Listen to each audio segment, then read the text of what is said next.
As you know, we're in the book of Daniel, and the book we've been using to supplement the real book of Daniel is a book by John Lennox from Oxford University called Against the Flow, The Inspiration of Daniel, An Age of Relativism. Great book, a lot in there. We're in chapter 8, but before we get to chapter 8, let's go back to our overview of Daniel. It's basically into two sections. Chapters 1 to 6 is Daniel's ministry in Babylon because he's in exile, as are most of his countrymen.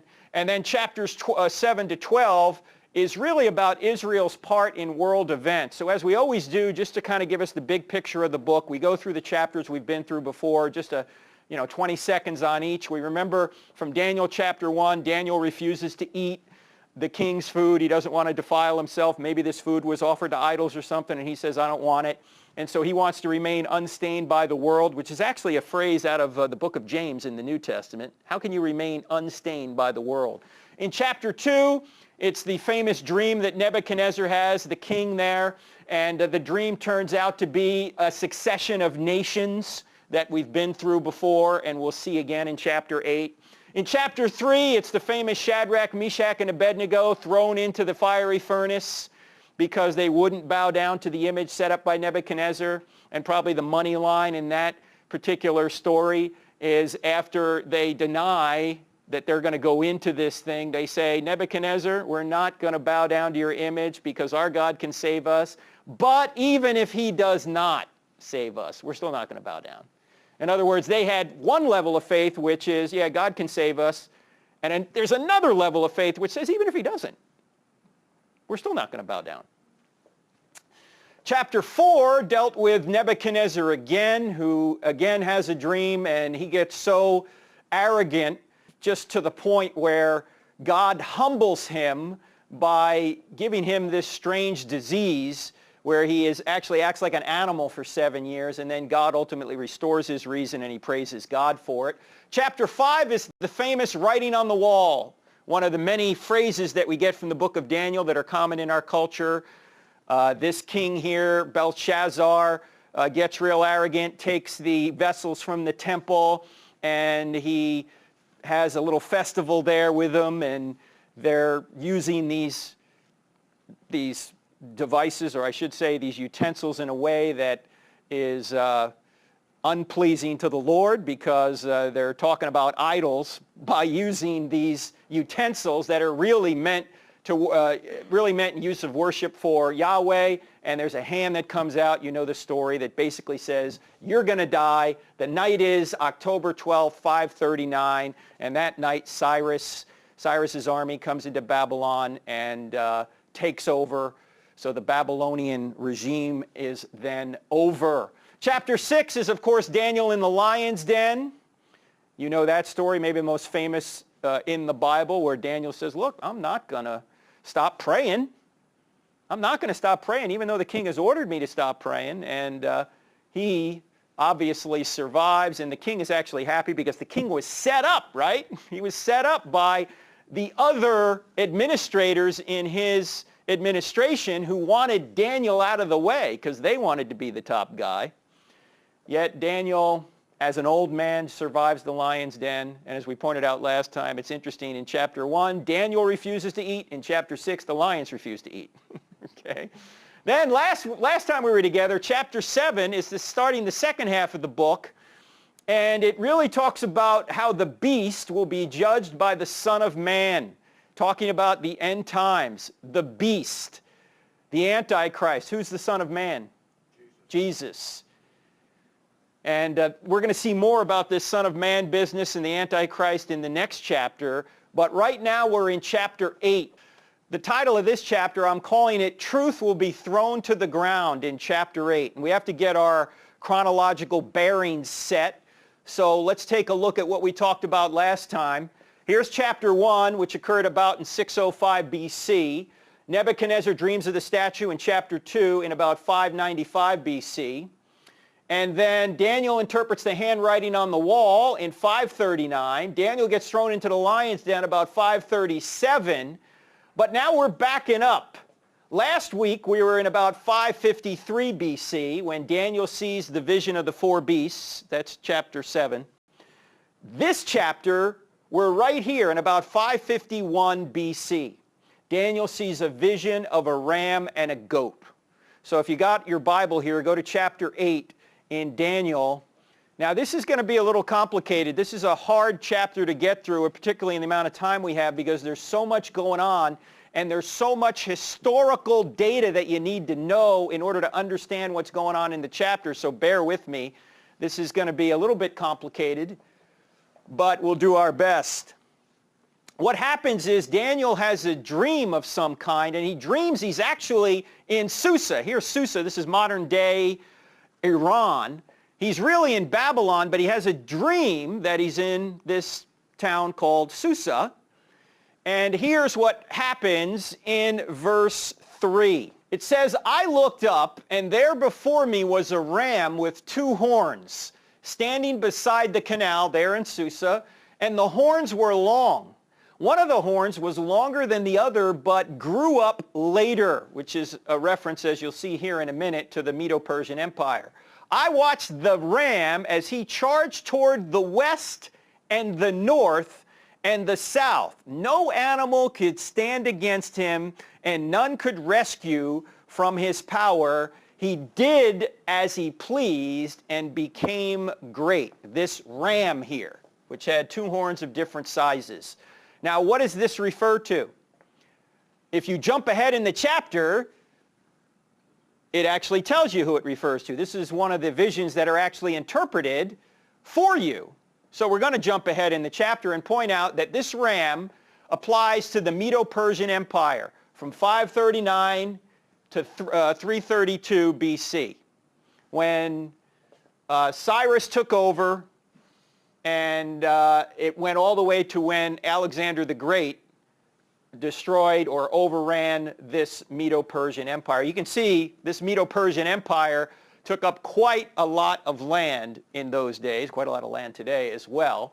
So that's who this ram is supposed to represent. And we'll get into more detail here in a minute. The dream goes on. As I was thinking about this, suddenly a goat with a prominent horn between his eyes came from the west. Oh, by the way, the direction. Remember he said, watch as the ram charged toward the west and to the north and the south. So it came out of Iran. This is called Media, but this is current day Iran. It came toward the west, the north, and the south. All right. Now it says, I was thinking about this. Suddenly a goat with a prominent horn between his eyes came from the west, toward the east, crossing the whole earth without touching the ground. Who is this a reference to, do you think? Yeah, this is a reference to Alexander the Great, who, as we'll see here in a few minutes, was unprecedented in his military exploits. And the amount of time that he had and the land that he covered has never been duplicated. And this guy lived 300 BC. He came toward the 2-horned ram I had seen, meaning the Medo-Persian Empire, standing beside the canal, and charged at him in great rage. I saw him attack the ram furiously, striking the ram and shattering his 2 horns. So shattering the Medo-Persia Empire. And this does refer to Alexander the Great, who lived from 356 BC to 323 BC. He died when he was 32 or 33, depending upon when his birthday was. We're not exactly sure. But this is a mosaic of Alexander the Great, and I'll explain where that came from here in a minute. How extensive was his empire? Even more extensive than the Medo-Persian Empire, and he did all this in about 10 years. As we'll see here in a minute, we're going to look at how he actually did this. All right, back to the text. The ram was so powerless to stand against him. In other words, the Medo-Persian Empire was so powerless to stand against him. The goat knocked him to the ground and trampled on him, and none could rescue the ram from his power. The goat became very great, but at the height of his power, his large horn was broken off, and in its place 4 prominent horns grew up toward the 4 winds of heaven. Now, who is this referring to now? Does anyone know, historically? Yeah. Who? So it's when Alexander died, 4 kings that took his place. Exactly, Ross. When Alexander died, his kingdom was broken up into 4 smaller kingdoms. So that's what this is a reference to. Now, when did this happen? Alexander died in 323 BC. When is Daniel saying this would occur? Or when is Daniel predicting this, I should say, or let me be more specific, when did Daniel get the vision? And then write it down.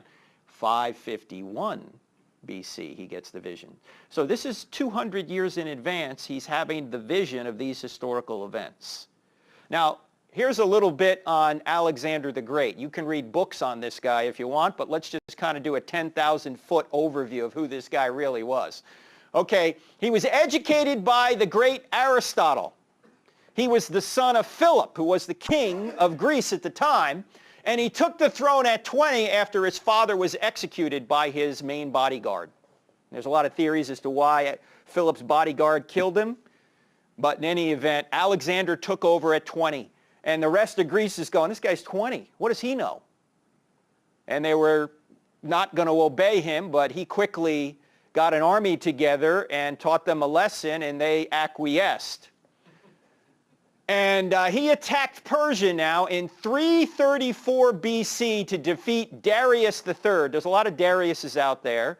This is not Darius the Mede of earlier in the book of Daniel. This is not Darius the First. This is Darius III, who lived, obviously, around the time of Alexander. And he was the king of Persia. And Alexander wanted to go after him because the Persians had previously defeated the Greeks, and so Alexander's going, we're going to come back at you. He led from the front. He didn't lead from the back. He led from the front. He'd be the first to go up the siege ladder. You know how they did it in the old days?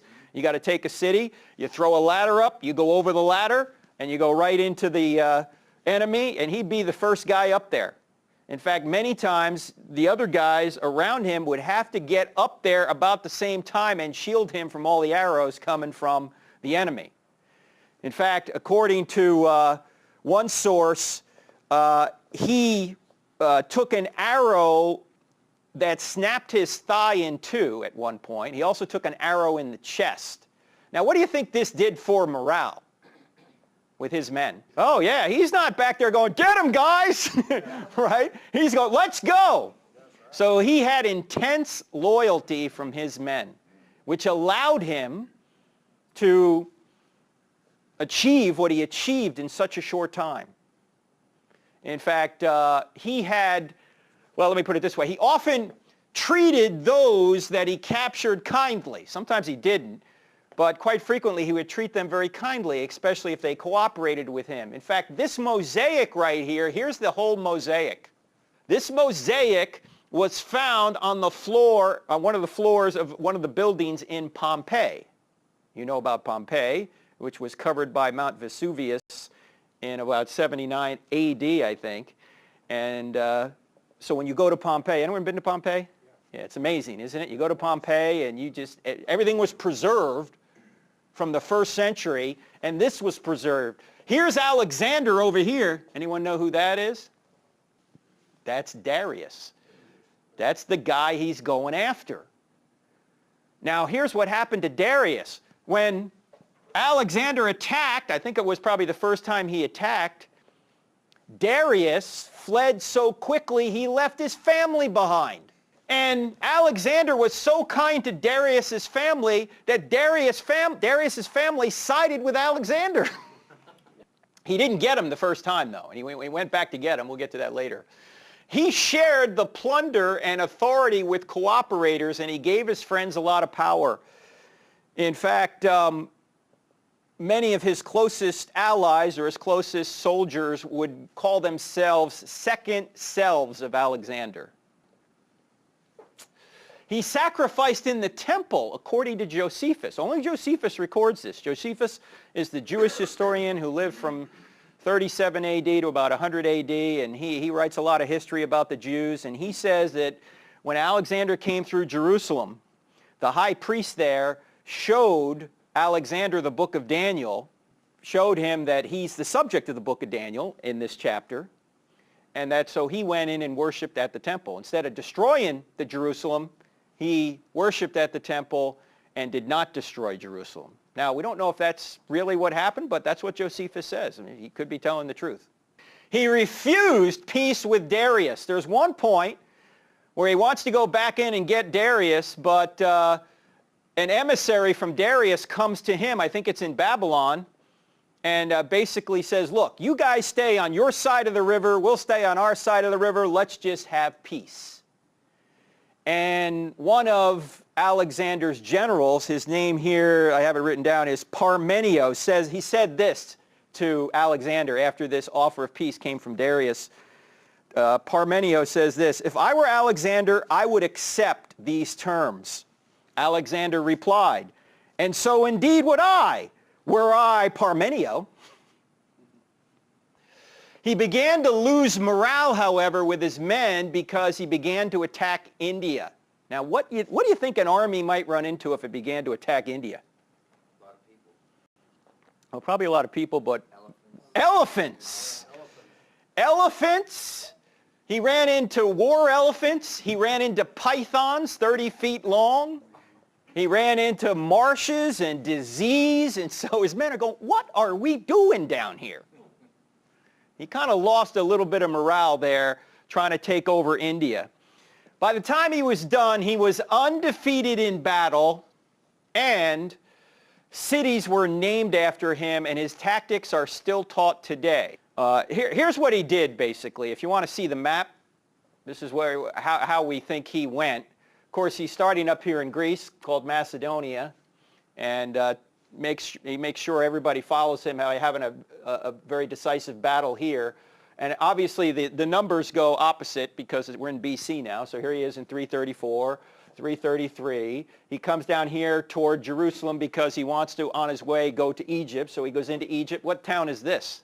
That's Alexandria, right? Named after him, which the Muslims unfortunately burned the library in Alexandria to the ground when they took that over.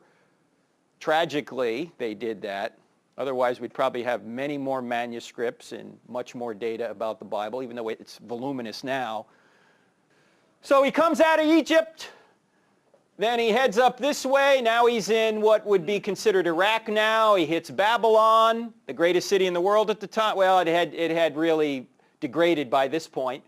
Then he comes down in here. He's now in Iran. He goes up this way, back into northern Iran, Caspian Sea. These are other cities named after him. He goes all up in this area, way up in here. He's down here. Now he's down in Afghanistan, right? Present-day Afghanistan. He gets down here toward India. He's got a naval expedition. He's got all sorts. It's amazing. Where does he wind up? He actually winds up and dies in Babylon, which we'll get to in a few minutes.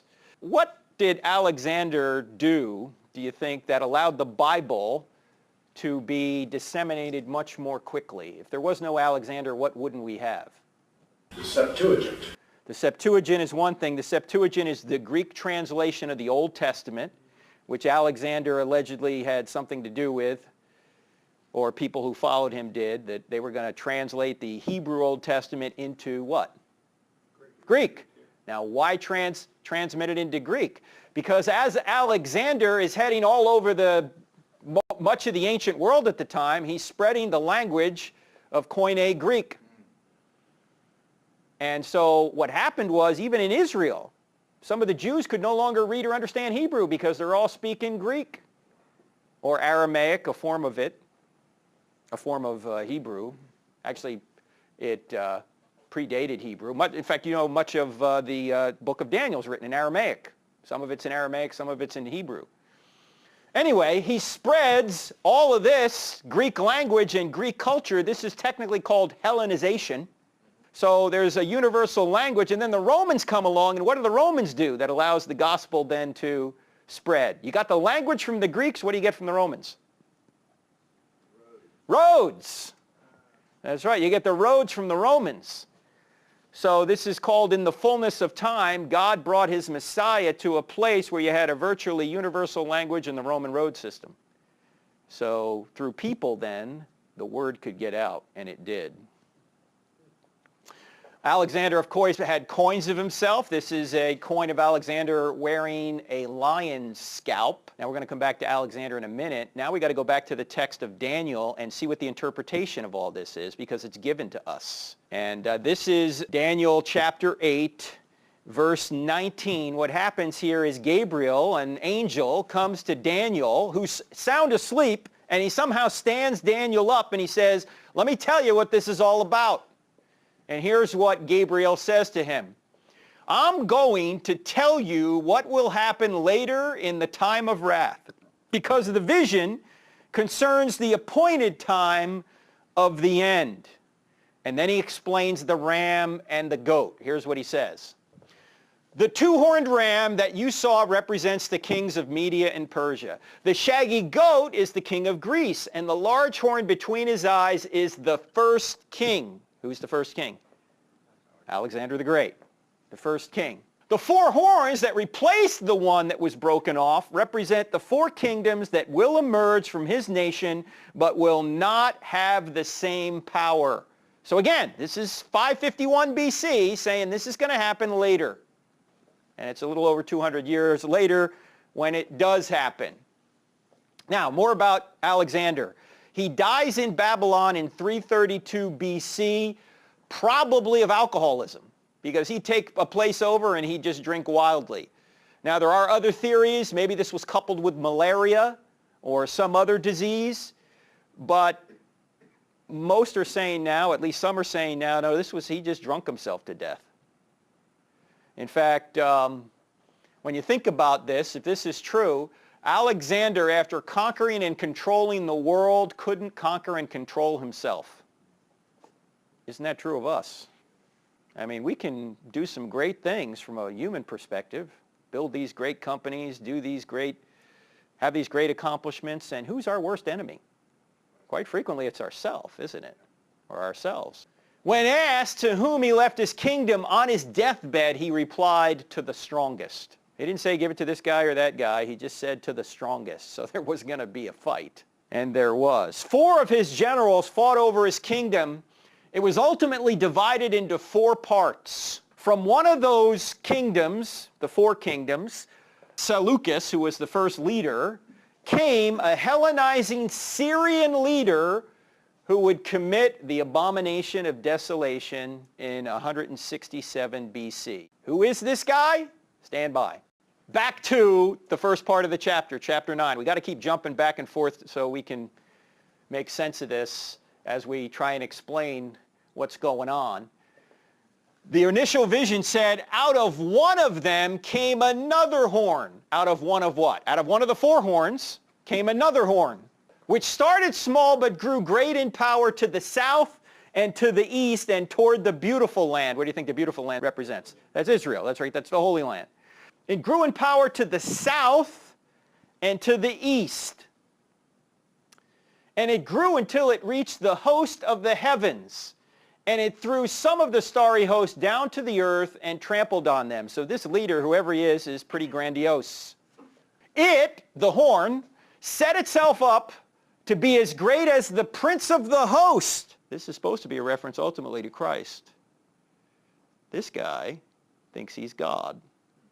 It took away the daily sacrifice from him, and the place of his sanctuary was brought low. What's this a reference to? Does anyone know historically? What's he talking about here? It is a reference to the temple. Does anyone know what happened in the temple in 167? The pig gets sacrificed on the altar. Yeah, the pig gets sacrificed on the altar. What are we talking about? Well, let's keep looking at this. The next verse says this, because of rebellion. Rebellion of who? The rebellion of the Israelites in the land at the time who sided with this Hellenistic new leader and said, we don't have to do any of these Jewish practices anymore. We're going to side with you. You're going to come here and make us like Greeks.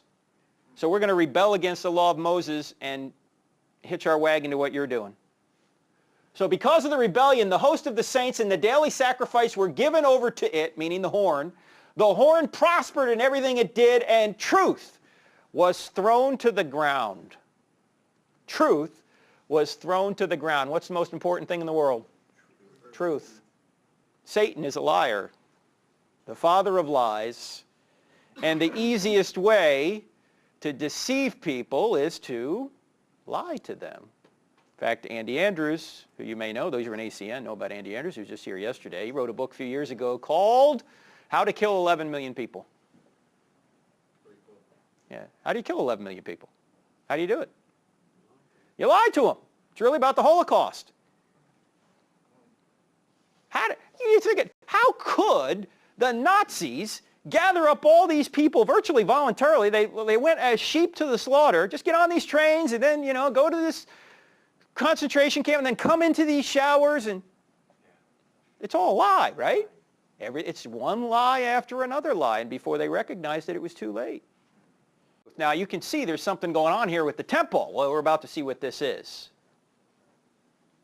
Now we're jumping up to verse 23. It says that in the latter part of their reign, when the rebels have become completely wicked, in other words, many of the Israelites are siding with this guy, a stern-faced king, a master of intrigue, will arise. He will become very strong, but not by his own power. How's he going to become strong? Satan. Yeah. Satan, again, the father of lies. Not by his own power. He's going to become very strong. He will cause astounding devastation and will succeed in whatever he does. Who is this guy historically? This is a bust of him right here. Huh? No, not Nero. Caesars. One of the Caesars. No, not one of the Roman Caesars. Again, this is one of the guys that comes out of Greece. Yeah, this is Antiochus Epiphanes. You ever heard that name? Antiochus Epiphanes. Who is Antiochus Epiphanes? He is one of the leaders that came from one of the 4 kingdoms of Alexander. And he's basically has Syria and the Holy Land. And what this guy does, first of all, he assigned himself Epiphanes, meaning manifest as God, but the Jews, many of the Jews called him Epimanes, which means madmen, because he wasn't madmen. In fact, in its coinage, this says, King Antiochus, image of God, bearer of victory. This is what dictators often do. We've seen it before as we were going through earlier chapters of Daniel. We see it in North Korea. We saw it in Russia. We see it in these dictatorial, totalitarian regimes. What do? They claim the leader's God. This is just more of that here, just earlier. Your leader is God. Der Führer. I don't know if they ever claimed Hitler was God, but they almost worshipped him like he was. So what did this guy really do? He accepted bribes to appoint high priests. In fact, the high priest that really was the true high priest was murdered by one of the guys who wanted to be the high priest, who paid Antiochus Epiphanes money so he could be the high priest. Then he killed the real high priest. He invaded Egypt twice. But the second time he went down there, he wanted to take over the city of Alexandria.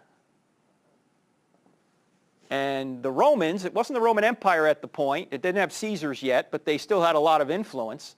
The Romans were down there, and they had an old Roman ambassador who met Antiochus Epiphanes outside of Alexandria and said to him, Antiochus tried to shake his hand, and the Roman official said, I'm not going to shake your hand. The Roman Senate has told me to tell you that you need to leave Egypt. And if you don't, there will be trouble. And Antiochus said, I need to confer with my war council over this. And the guy took his stick and drew a circle around Antiochus Epiphanes in the sand and said, you need to decide before you step out of this circle. That's where the phrase, the line in the sand, comes from. It comes from this Roman ambassador in about 168 BC, drawing a circle around Antiochus Epiphanes, saying, you need to decide this before you step out of this circle. Here's the line in the sand. What do you think Antiochus did? He said, okay, I'll withdraw. Then the Roman ambassador said, fine, shook his hand. But you would imagine a madman is not too happy about this. Meanwhile, in Jerusalem, there's a rumor that Antiochus has died. And so there appears to be a rebellion going on to try a struggle for power in Jerusalem. This does not please Antiochus when he comes back to Jerusalem. So he took his frustration out on the Jews by forcing them to stop their practices and accept Greek culture. He basically outlawed Judaism. Now there's a couple of books that are, well, there's several books. Some of them are called intertestamental books. One of them is called First Maccabees. The second is called Second Maccabees. These are not part of the Bible, although if you have a Roman Catholic Bible, you may find them in there. You will find them in there, because the Roman Catholic Church added these books to their Bible in about 545 A.D. For reasons that had to do with Martin Luther. We don't have time to get into right now. But the Jews never had these books in their Old Testament, but they are considered books of good historical value. In other words, they seem to be telling the truth about what happened historically, particularly First Maccabees. Second Maccabees may be a little bit exaggerated, but if you read First Maccabees, it just tells the story of what I've been talking about here with Antiochus Epiphanes. And here is what it says right here in the very first chapter. The books of the law, which they found, they tore to pieces and burned with fire. Where the book of the covenant was found in the possession of anyone, or if anyone adhered to the law, the decree of the king condemned him to death. And you can read all about all this. Just read First or Second Maccabees. Just read right through it. Some of it is pretty gruesome. But in any event, the real story here is that Antiochus is trying to wipe out Judaism. He's trying to impose Hellenization on the Jews, and he's succeeding to quite a degree. But then he takes the step that really set off a revolution. Because in December of 167 BC, he dedicates the temple to Zeus, and he sacrifices a pig on the altar. That's a no-no. So a man and his 5 sons decide they've had enough of this. One of his sons turns out to be the primary leader. We'll get to him in a minute.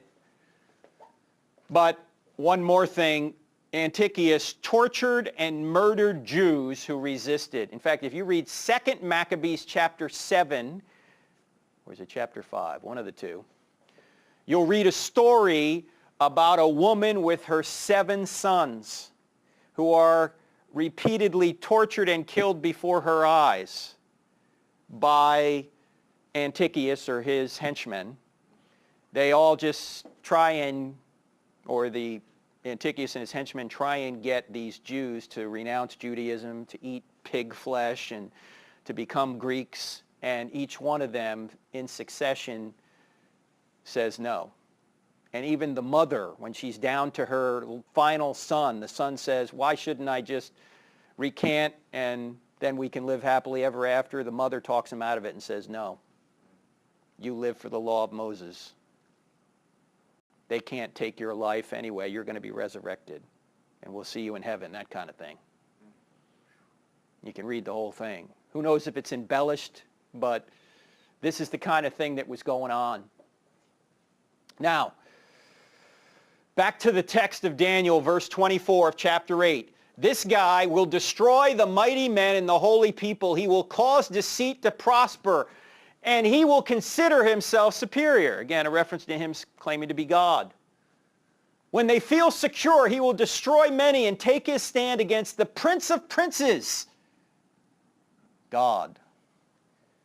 Yet he will be destroyed, but not by human power. The Jews aren't going to get to him. Who gets to him? God will get to him. We'll get there. Here, this is from 2 Maccabees. This is 2 Maccabees chapter 5. After, in fact, let me set this up right. After Antiochus Epiphanes is rebuffed by the Romans in Egypt, drawing the line in the sand around him, he comes back to Jerusalem, and here's how 2 Maccabees puts his behavior. Raging like a wild animal, he set out from Egypt and took Jerusalem by storm. He ordered his soldiers to cut down without mercy those whom they met and to slay those who took refuge in their houses. There was a massacre of young and old, a killing of women and children, a slaughter of virgins and infants. In the space of 3 days, 80,000 were lost, 40,000 meeting a violent death, and the same number being sold into slavery. So this is a massacre. But some men outside of Jerusalem gathered together around Judas Maccabeus, whose name many think means the hammer. Just like Charles Martel, who in 732 AD, repelled the Muslims in the city of Tours, France. The name Martel means the hammer. He hammered them. That's what they say this name means, that Judas Maccabeus hammered back all of the armies of Antiochus who tried to come after him. In fact, one army got together at one point, and on the Sabbath they decided, well, we're not going to fight back, it's the Sabbath. And that, obviously, that army was massacred by Antiochus' forces. So Judas said, I don't care if it's the Sabbath. We don't want our entire race to be eradicated. We're going to fight back on the Sabbath. And so they did. And he was a great warrior and tactician. He defeated armies much bigger than his own, much like Alexander. And it was very frustrating for Antiochus and his generals to try and catch up to this guy. So he led what is now known as the Maccabean Revolt. Have you heard of this? The Maccabean Revolt in about 167 BC. So when Antiochus decides to desecrate the temple, the abomination that causes desolation, they said, enough of this. We're going to fight back, and they do. And for 3 years, they fight the forces of Antiochus. He has several different armies. Finally, in 164 BC, about 3.5 years or so after Antiochus desecrates the temple, Judas and his men reach the temple, and they rededicate it. And they celebrate for 8 days. This celebration is now known as Hanukkah. That's what Hanukkah is about. They celebrate for 8 days. Now, they light these candles for 8 days, even though when they got into the temple, they discovered there was only 1 bottle of oil for 1 day that hadn't been defiled. Yet it lasted for 8 days, so they consider that a miracle. This 1 bottle of oil lasted that long. Now, this is sometimes called the Feast of Lights. That's what Josephus called it. It's also sometimes called the Feast of Dedication. Why do you think they call it that? Because the temple now has been rededicated. It's been cleansed of the sacrilege, and now it's been rededicated. In fact, here's a Hanukkah lamp unearthed near Jerusalem. They unearthed this about 100 or so years ago. You can see the 8 spots for lights. You put oil in that thing and light for 8 days. And today, you might see Jews celebrating Hanukkah. They may not know why they're celebrating it. Most people don't know what Hanukkah is about. It doesn't really impact their daily routine much, unlike Yom Kippur, which a Jew is supposed to fast from sundown to sunset, the whole day there, or sunrise to sunset.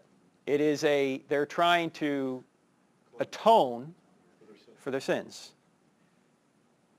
But who is the only one that can really atone for our sins? Yeah, an innocent human being can only atone. We can't. We're guilty. An innocent human being can atone because he can take the punishment that we deserve and put it on himself, and that way God remains just and is the justifier because he doesn't allow sin to go unpunished. He still punishes sin. He just doesn't punish the sinner. He punishes the innocent person. That's why you have to trust in Christ to be saved, because God won't force you into heaven against your will. If you don't want that salvation, you don't have to take it. Now, fast forward 200 years later. Jesus is at the temple. It's John chapter 10. Then came the feast of Dedication at Jerusalem. It was winter. It was winter. It was winter. When did the rededication occur with Judas? In winter, in December of 164 BC. So now 200 or so years later, Jesus is at the temple, and they say it's the Feast of Dedication. It's winter. And Jesus was in the temple area walking in Solomon's colonnade. The Jews gathered around him saying, "How long will you keep us in suspense? If you are the Christ, tell us plainly." Jesus answered what? "I did tell you, but you do not believe. The miracles I do in my Father's name speak for me, but you do not believe because you are not my sheep." When Jesus is asked, is he the Messiah, what does he appeal to? The miracles, right? The signs. Jesus is an evidentialist. You want to know if I'm the Messiah? See what I can do. I've done these miracles. When John the Baptist is in jail and sends word out, "Are you really the Messiah?" What does Jesus say? Well, the dead are raised, the lame walk. Look at the signs, in other words. When John finishes his gospel, what does he say? These things were written so that you may believe that Jesus is the Messiah, and that by trusting in him, you may have life in his name. Belief that and belief in. The signs give you belief that it's really true. And then you can trust in that after you know that Jesus really is the Messiah. He goes on to say a little bit later, "My Father and I are one." And the Jews immediately picked up stones to stone him. Why? They say, it's blasphemy. Now think about this. This is about 200 years after some other psycho comes into the temple and says he's God at the Feast of Dedication. They're probably thinking Jesus is a psycho. We've seen this before.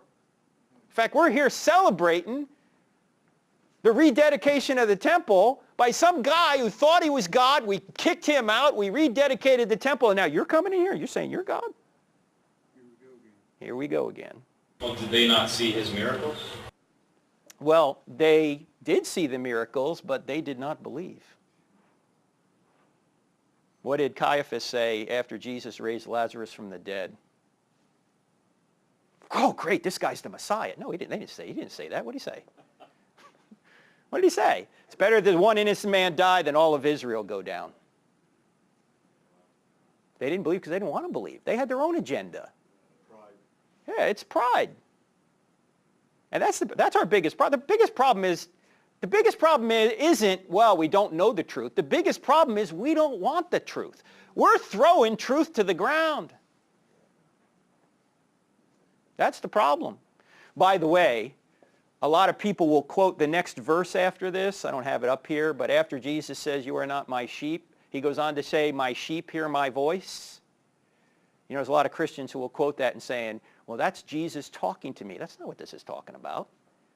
This is the call for salvation. It's not the call for whether or not you should marry Mary. You know, God told me to marry you, Mary. No, that's not what that's about. This is about the call for salvation.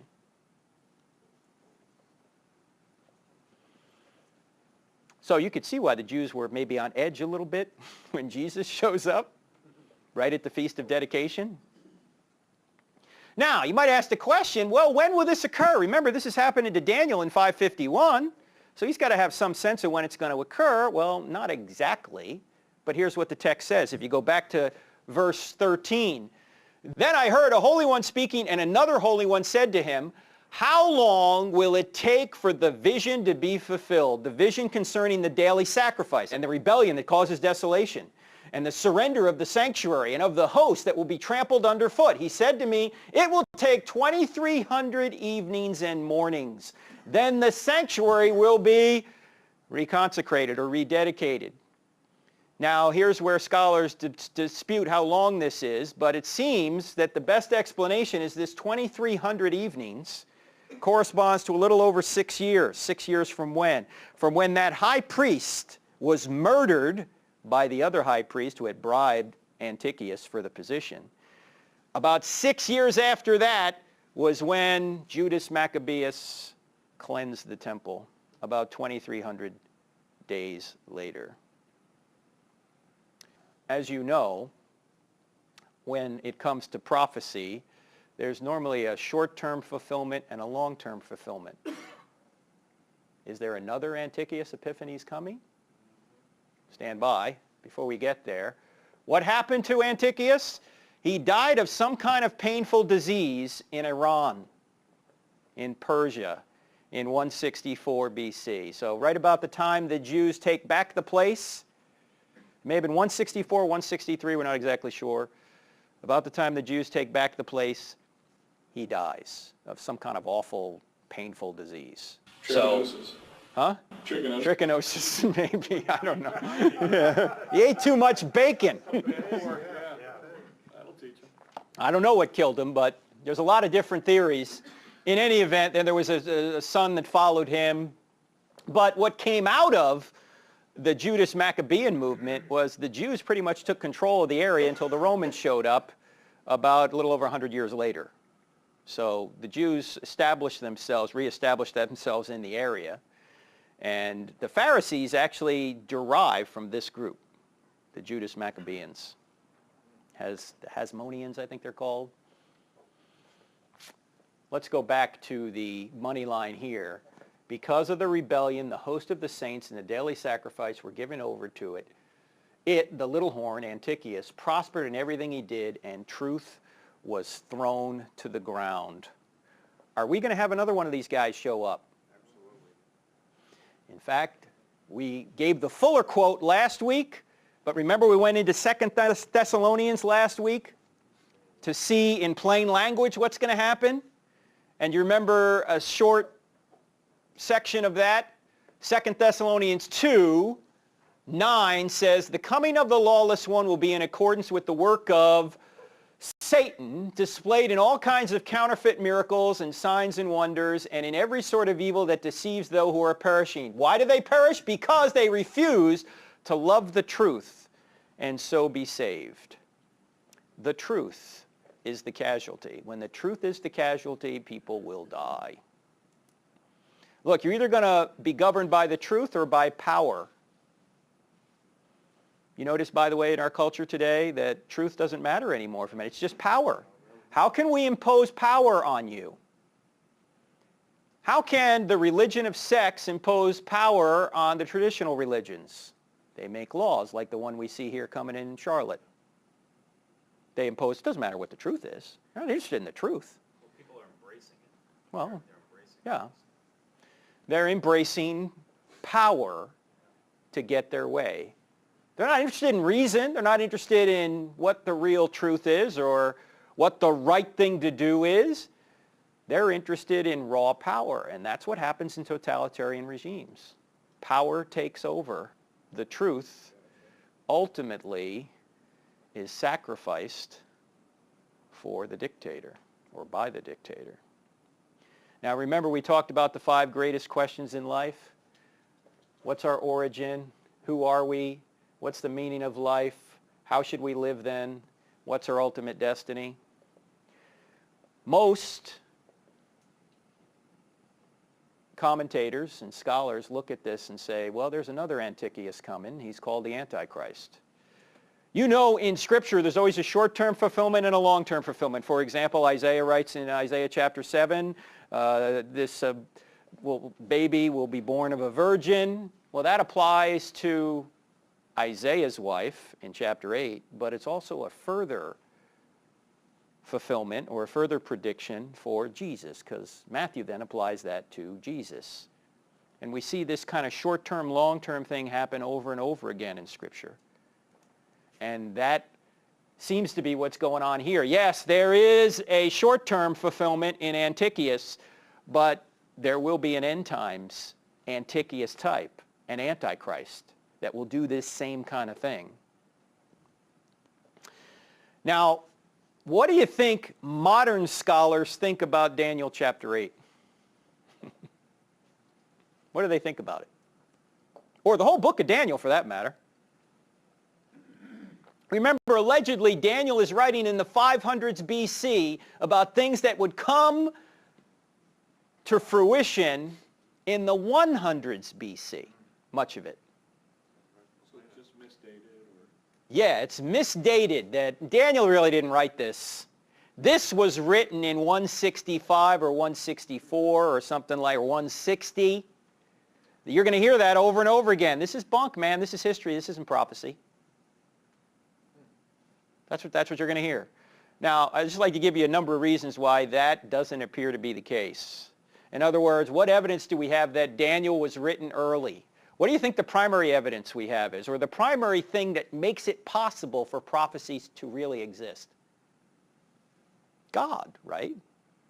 In other words, God exists, which means prophecy is possible. And as we've said in here before, the greatest miracle in the Bible is not Daniel chapter 8 or Daniel chapter 9 or the resurrection or any one of a number of other events. Some of them are prophesied. The greatest miracle in the Bible is the first verse. In the beginning, God created the heavens and the earth. If that verse is true, right, every other verse is at least possible. Well, we have very good evidence both from science and philosophy that the first verse of the Bible is true. That in the beginning, a spaceless, timeless, immaterial, powerful, moral, personal, intelligent creator who sustains creation created the universe and sustains it right now. If there is a being that can create the universe out of nothing, can he do the Daniel 8 prophecy? Of course he can. He's outside of time. Remember, he created time. He's timeless. So he's outside of the thing, and he can see how everything winds up. So of course prophecy's possible. But what the modern scholar does is he says, well, that's not possible. We know that's not possible. So let's just see. Daniel has to have been written later. That's how he could know all this stuff. Well, let's see what the evidence is that states that Daniel was written early. Jesus referred to Daniel as a prophet. He didn't refer to him as an historian. Now, if Jesus really is God, whatever he says is true. Right? And so the question is he God? And we've been through the evidence in here before that he is. So if Jesus says he is a prophet, then Daniel is a prophet. Andy Stanley famously said at one point, my high school biology teacher told me that some parts of Genesis are false. But since my high school biology teacher didn't rise from the dead, I'm going to believe Jesus instead. Okay? Number 3, MSS is an abbreviation for manuscripts. 8 Daniel fragments were found in the Dead Sea Scrolls, and Daniel was translated in the Septuagint. Both are unlikely if Daniel was written in 165 BC. In fact, the Septuagint, we know, was completed by 130 or so BC. It probably was started long before then. And Dead Sea Scroll fragments. Now, these fragments predate Christ. And how is Daniel going to be considered an inspired book by the Jews if it's written in 165 BC? And how are these going to be found in the Dead Sea Scrolls, even though there were other non-canonical books in the Dead Sea Scrolls? But the Jews thought it was Scripture. That's why they put it in the Septuagint.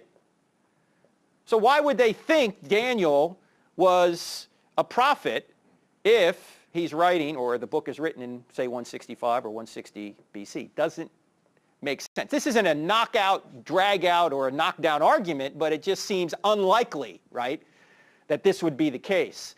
Also, the language in Daniel, the Aramaic is early, and 19 Persian words used in Daniel are early. Neither are used in the 2nd century. These are words that would be used in the 500s BC, not the 100s BC. So the language seems to indicate it's written early. In fact, manuscript scholars often can figure out when a manuscript was written by the way the letters are written and the language that's being used. They can determine when something's being written. I mean, if you think about that now, you could probably do that today. If you pick up a book from the 60s, right, there's kind of different lingo in there than there is today. Number 5, Ezekiel, who we know is written in the 500s BC, references his contemporary Daniel in Babylon. Ezekiel was in Babylon as well. He's talking about Daniel. Now, some will say, well, maybe Daniel was in Babylon, but the the book was edited in the 100s BC. Well, that's possible, but when you add all the evidence up, it doesn't seem likely. This is probably the best argument against it other than Jesus and God. It's a false prediction if it's written early. In other words, as we'll see when we get to the next chapter, chapter 9, the Messianic age didn't follow Antiochus' reign. Daniel would be considered a false prophet by the Jews. In other words, if they're thinking that Daniel chapter 9 refers to just Antiochus, and then the Messianic reign is going to follow him right on the heels of that, why would they think that Daniel, the book of Daniel, was true? Because they knew that that didn't happen right after Antiochus. Let me explain this another way, because this is kind of a technical point. The point here is what they are trying to say, the modern scholars, they're trying to say that Daniel, or whoever edited this, wrote this all down in 165 BC or 160 BC, and they're trying to say that they're writing history even though they're trying to pass it off as being a prediction. But if that's the case, it seems to indicate the Messianic age would start at that point. Well, it doesn't. It doesn't start at that point. So it would make Daniel a false prophet. Finally, there's a verified prediction that we're going to see next week when we come back in here. Daniel predicts that the death of the Messiah will be around 33 AD. That's Daniel chapter 9. We haven't gotten there yet, so I can't talk about it. But he nails it. See, here's the point. Even if it is written in 165 BC, how does he know the Messiah is going to be killed in 33 AD? Lucky guess. Oh, lucky guess. Right? So there's a lot of, and there's other reasons too. I just couldn't put them all on one slide, okay? I just want to overwhelm you guys. But the point here is that there's very good evidence that Daniel is written when we think it's written. Conservatives say it's written in the 500s BC. So this is not history. It's predicting history that actually did occur. It's prophecy.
The preceding program was brought to you by CrossExamine.org and NRB TV.